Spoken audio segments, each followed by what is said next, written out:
صحیح بخاری میں آتا ہے جب نبی علیہ السلام کی وفات ہوئی تو حضرت عمر نے تلوار نکال لی کہ میں اس کی گردن کاٹ دوں گا جو کہے گا کہ نبی علیہ السلام فوت ہو گیا۔ ان کا یہ عقیدہ تھا کہ جس طرح موسیٰ علیہ السلام 40 دن کے لیے کوہ طور پہ گئے، نبی علیہ السلام بھی ڈورمنٹ پوزیشن میں چلے گئے، واپس آ جائیں گے، کیونکہ انہوں نے نبی علیہ السلام سے سنا تھا کہ رومن اور پرشین امپائر گرے گی، تو وہ یہ فورس ہی کرتے تھے ابھی تو کیسرو کسرا کی جنگیں ہم نے لڑی نہیں ہیں، تو حضور اس سے پہلے کیسے دنیا سے جا سکتے ہیں؟ لیکن اللہ نے تو آپ کو پروفٹ بنوانا تھا نا، کہ آپ کے جانے کے بعد فتوحات کروانی تھی، تاکہ پتہ چلے کہ پیچھے اللہ کھڑا ہے۔ اپنی زندگی میں تو بڑے بڑے بادشاہوں نے فتوحات کی ہیں، نبی علیہ السلام کی تو دعوت کا کلائمیکس حضرت ابوبکر اور پھر حضرت عمر عثمان و علی کے دور میں جا کے ہوا ہے، جبکہ عرب قبائل بھی مرتد ہو گئے ہیں، تب بھی اللہ کے پیچھے سپورٹ تھی۔ والذی ارسل رسولہ بالہدی ودین الحق لیظہرہ علی الدین کلہ ولو کرہ المشرکون، اللہ نے اس کو دین کو غالب کرنا تھا۔ تو بخاری کے الفاظ ہیں، حضرت عمر نے کہا میں اس کی گردن اتار دوں گا۔ حضرت ابوبکر آئے، انہوں نے حضرت عمر کو دیکھا، اگنور کر کے سیدھا حجرہ عائشہ میں گئے، نبی علیہ السلام کے مبارک کفن کو ہٹا کے آپ کے ماتھے پہ بوسہ دیا اور کہا یا رسول اللہ آپ پہ 2 موتیں جمع نہیں کرے گا، ایک موت تو سب کے نصیب میں ہے، اب تو ہمیشہ کی زندگی آپ کو اللہ نے آخرت کی دے دی ہے۔ اور پھر باہر نکلے، حضرت عمر کو کہا کہ عمر بیٹھ جاؤ، حضرت عمر نے بات نہیں سنی، تو حضرت بکر ممبر کی طرف چڑھے، ممبر پہ چڑھے اور لوگوں سے کہا کہ عمر کو اس کے حال پہ چھوڑ دو۔ حدیث کے الفاظ ہیں کہ لوگ حضرت بکر کا ریگارڈ باقی اصحاب سے زیادہ کرتے تھے، حضرت عمر کو تنہا چھوڑ کے لوگ حضرت ابو بکر کی طرف متوجہ ہو گئے۔ پہلے وہ جو سارا میلہ ان کے گرد لگا تھا شفٹ ہو گیا، تو انہوں نے حمد و صلات کے بعد انہوں نے کہا اما بعد فمن کان یعبد محمدا فإن محمد قد مات۔ سر کلیجے پہ کتنا بڑا پتھر رکھا ہوگا حضرت بکر نے جملہ بولتے ہوئے کہ جو محمد کی عبادت کرتا تھا وہ جان لے کہ محمد کو موت آ گئی ہے۔ ومن کان یعبد اللہ، اور جو اللہ کی عبادت کرتا ہے وہ جان لے ان اللہ حی لا یموت، اللہ زندہ ہے، اللہ کو کبھی موت نہیں آئے گی۔ کیا توحید کی تعلیمات ہیں! حضور کی میت کے اوپر حضور کے فضائل نہیں بیان ہو رہے، توحید بیان ہو رہی ہے۔ Point to be noted. کیوں؟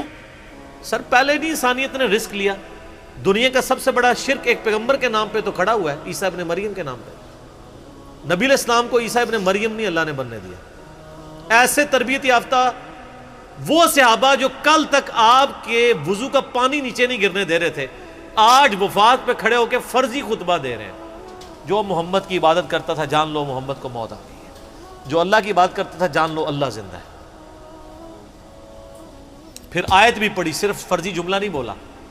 آپ تو کہہ رہے ہیں شرک ختم ہو گیا، حضرت بکر جب شروع نہیں ہوا تھا اس وقت بھی کہہ رہے تھے کہ نبی علیہ السلام کو کسی نے خدا نہیں بنانا، کیونکہ بخاری کی حدیث ہے، دیکھنا میری شان کو اس طرح بلند نہ کرنا جس طرح عیسیٰ ابن مریم کو لوگوں نے کیا۔ میں اللہ کا بندہ اور اس کا رسول ہوں، مجھے اللہ کا بندہ اور اس کا رسول ہی کہنا۔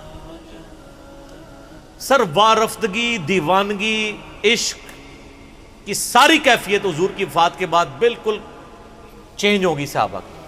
ہونا تو چاہیے تھا جو وضو کا پانی نہیں گرنے دے رہے تھے جا کے قبر کی مٹی چاٹنا شروع کر دیتے، ایسا نہیں ہوا۔ وہ تعلیمات کی باؤنڈریز کو کراس نہیں کرتے تھے۔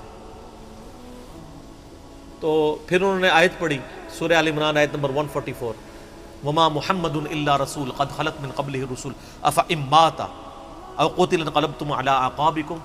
محمد تو نہیں مگر ایک رسول ہی، اگر یہ فوت ہو جائیں یا دین جو جنگ میں قتل کر دیے جائیں، شہید ہو جائیں، کیا تم دین سے الٹے قدم پھر جاؤ گے؟ جو کوئی دین سے الٹے قدم پھیرے گا اللہ کا کوئی نقصان نہیں کرے گا اور اللہ ثابت قدم رہنے والوں کو جزا دے گا۔ پھر سورہ الزمر کی آیت نمبر 30 پڑھی، انک میت وانہم میتون۔ اے نبی تمہیں بھی مرنا ہے اور ان کو بھی موت آنی ہے، تمہارے مخالفین کو، پھر تم اللہ کے حضور جھگڑو گے، اللہ تمہارا فیصلہ کرے گا۔ یہ سیدنا ابوبکر کی حضور کی وفات کے وقت استقامت تھی۔ پھر جھگڑا کھڑا ہو گیا حضور کو دفنانا کدھر ہے؟ جامعہ ترمذی میں حدیث ہے، سیدنا ابوبکر کہتے ہیں کہ میں نے نبی علیہ السلام سے یہ بات سنی تھی کہ اللہ اپنے پیغمبر کو وہیں پہ موت دیتا ہے جو اس کے لیے سب سے پسندیدہ جگہ اللہ کے نزدیک ہوتی ہے۔ تو حضور کی جو چارپائی ہے نا اس کے نیچے ان کی قبر کھودو، وہاں پہ اللہ نے ان کو موت دی۔ پہلے صحابہ میں رائے نہیں طے ہو رہی تھی کہاں دفنانا ہے۔ پھر سنن نسائی الکبریٰ کے اندر پورا وفات النبی چیپٹر ہے، سنن ابن ماجہ میں بھی موجود ہے کچھ حصہ اس کا۔ پھر لوگوں نے پوچھا کہ نبی علیہ السلام کا جنازہ ہوگا؟ انہوں نے کہا ہاں ہوگا۔ اسی طریقے سے تکبیر کہو اور سورہ فاتحہ اور اس کے بعد درود شریف اور اس طریقے سے 4 تکبیرات پڑھو۔ لیکن ایک فرق تھا کہ نبی علیہ السلام کو پروٹوکول صحابہ نے دیا ہے کہ آپ کی جو جنازے کی نماز ہے نا وہ جماعت کے ساتھ نہیں ہوئی۔ صحابہ نے یہ پروٹوکول دیا کہ حضور کی میت کی موجودگی میں بھی کوئی شخص امامت نہ کروائے۔ حجرے میں ایک طرف سے لوگ داخل ہوتے تھے، اکیلے اکیلے جنازہ ادا کرتے تھے، اور ڈیٹیل میں آتا ہے 2-3 دن تک جنازہ ہوتا رہا۔ پہلے یعنی مرد داخل ہوئے، اس کے بعد بچے، غلام، پھر عورتیں، اس طریقے سے سب نے جنازہ پڑھا۔ ظاہر ہے 1 لاکھ سے زیادہ لوگ تھے جنازہ پڑھنے والے۔ اس موقع پہ بھی سیدنا ابوبکر کی آپ استقامت دیکھیں، ورنہ حضرت عمر کتنے سٹرانگ اصحاب کے مالک تھے، ان کی حالت آپ دیکھ لیں۔ جب ضرورت پڑی ان کے مضبوط اصحاب کی تو کولیپس کر گئے۔ ابوبکر ہی کھڑے ہوئے ہیں، تو حضور کو پتا تھا نا میں نے مصلی پہ کسے کھڑا کرنا ہے۔ اور بخاری میں الفاظ ہیں، جب مصلی پہ کھڑا کیا فرمایا ابوبکر کے علاوہ سارے دروازے بند کر دو، صرف ابوبکر کے گھر کا دروازہ جو مسجد کی طرف کھلتا ہے، جو مسجد کا دروازہ ابوبکر کے گھر کی طرف ہے وہ کھلا رکھو، باقی سارے بند کر دو۔ تو نبی علیہ السلام کو یہ پتا تھا کہ کس لیول کا کس بندے کا یعنی ایمان ہے، اس کے اعصاب ہیں۔ اور بخاری کے الفاظ ہیں، جب حضرت ابوبکر نے خطبہ دیا، حضرت عمر کہتے ہیں میرے پاؤں میرا بوجھ نہیں اٹھا سکے، اور مجھے یقین آ گیا کہ حضور فوت ہو چکے۔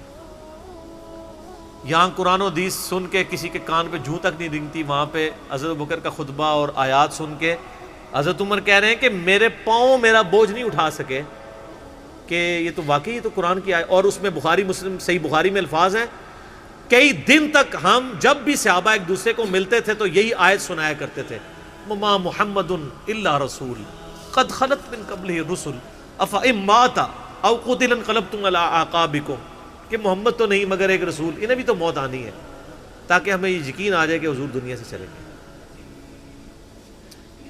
تو یہ صحابہ کرام علیہم رضوان کی نبی علیہ السلام کے ساتھ عقیدت تھی۔ اور سیدنا ابوبکر آپ کو بالکل صف اول میں نظر آئیں گے، ٹاپ آف دا لسٹ، معاملات کو ہینڈل کرنے میں، چیزوں کو بالکل من و سنت کے مطابق ڈھالنے میں، اور ہر معاملے میں رجوع لانے کے اوپر، اور اہل بیت کے ساتھ کمٹمنٹ کے اوپر، ہر مسئلے میں آپ کو حضرت ابوبکر صدیق کی قربانیاں ٹاپ آف دا لسٹ نظر آئیں گی۔ تو بات کہاں سے کہاں شروع ہوئی، فی البدی میں تو اور گھنٹوں بول سکتا ہوں، مجھے اتنی حدیثیں یاد ہیں یہ فضائل کے اعتبار سے۔ آخر میں اصول برکت کے لیے میں وہ حدیث بیان کروں گا جو میں اکثر بیان کرتا ہوں۔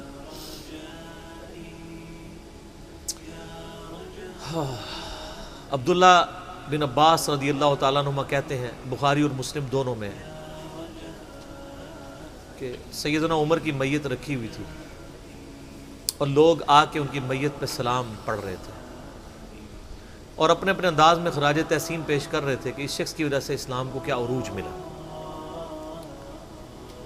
تو کہتے ہیں اتنے میں میں نے محسوس کیا کہ ایک شخص میرے پیچھے آ کے کھڑا ہوا اور اس نے میرے کندھے پہ یوں کونی رکھی، میری پیٹھ اس کی جانب تھی، اس نے کونی میرے کندھے پہ یوں رکھی، اور حضرت عمر کی میت سے مخاطب ہو کے کہنے لگا کہ اے عمر اللہ تجھ پہ رحم فرمائے، تو روئے ارض پہ ان لوگوں میں سے ایک شخص تھا کہ میری بھی خواہش تھی کہ میں ان اعمال کے ساتھ اللہ کے حضور پیش ہوتا، کہ اگر اللہ کے حضور پیش ہونے کے لیے مجھے بہترین اعمال چاہیے تو تیرے اعمال۔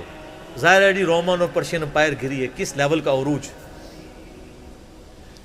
کیونکہ میں نے رسول اللہ صلی اللہ علیہ وآلہ وسلم سے بارہا سنا تھا، میں ابو بکر اور عمر داخل ہوئے، میں ابو بکر اور عمر نکلے، میں ابو بکر اور عمر نے یہ کیا، تو مجھے بڑی امید تھی کہ تم اپنے 2 ساتھیوں سے جا ملو گے، یعنی رسول اللہ اور ابو بکر کے ساتھ صلی اللہ علیہ وآلہ وسلم اور رضی اللہ تعالیٰ۔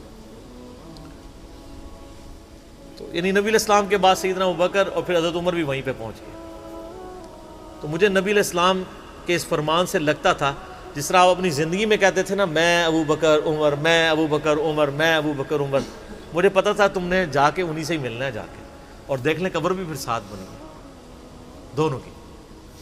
تو عبداللہ ابن عباس کہتے ہیں کہ میں نے جب یوں مڑ کے دیکھا تو وہ سیدنا علی بن ابی طالب تھے جو حضرت عمر کی میت کے اوپر یہ کلمات پڑھ رہے تھے، میں ابو بکر اور عمر، میں ابو بکر اور عمر رضی اللہ عنہم اجمعین وعلیہم السلام اجمعین۔ اللہ تعالیٰ ہمارے دلوں میں خلفائے راشدین کی محبت، اہل بیت کی محبت راسخ فرمائے رضی اللہ عنہم اجمعین وعلیہم السلام اجمعین، اور قیامت والے دن حوض کوثر پہ ان کے ساتھ محشور فرمائے، آمین ثم آمین۔